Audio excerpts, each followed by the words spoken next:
تو بھی ایسے مقدس کام کے لیے میں ہم وقت تیار اور آمادہ ہوں۔ اے امیر، کبھی میں ایک بے کارواں مسافر کسی دور نگر کا راہی اور بے منزل بن جا رہا تھا۔ میں ایسا راحیل تھا جس کی کوئی منزل نہ ہو، کوئی ساتھی نہ ہو، تنہا تنہا اور اکیلا اکیلا ہو۔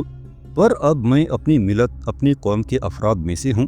خط پڑھنے کے بعد عدیم نے ایک انہماک اور ارادت مندی کے ساتھ خالد بن ولید کو دیکھا، پھر اس نے کہا، اے امیر، کیا مجھے اجازت ہے کہ میں یہاں سے ہرمز کے پاس فرج الہند کی طرف کوچ کروں؟ خالد بن ولید نے کہا، ہاں، تم ابھی یہاں سے کوچ کر جاؤ۔ ہرمز جو جواب دے اسے لے کر تم کاظمہ پہنچ جانا۔ عدیم اٹھ کھڑا ہوا، سب کو اس نے الوداعی سلام کہا۔ اپنے خیمے میں آ کر اس نے تیاری کی، اپنا جنگی لباس پہنا، پھر وہ اپنے گھوڑے پر سوار ہوا اور یمامہ سے وہ کوچ کر گیا تھا۔ شام سے کچھ پہلے ایران کی سرحدوں کا افسر اعلیٰ ہرمز شکار سے لوٹا اور قیامگاہ میں آیا تو اس کے ایک خادم نے اس کے گھوڑے کی باک پکڑتے ہوئے کہا، آقا، مسلمانوں کے ایک جرنیل خالد بن ولید کی طرف سے ایک قاصد یمامہ سے یہاں آپ کے پاس اس کے نام کا ایک خط لایا ہے۔ میں نے اسے دیوان خانے میں بٹھا دیا ہے، کیا آپ اس سے ملنا پسند کریں گے؟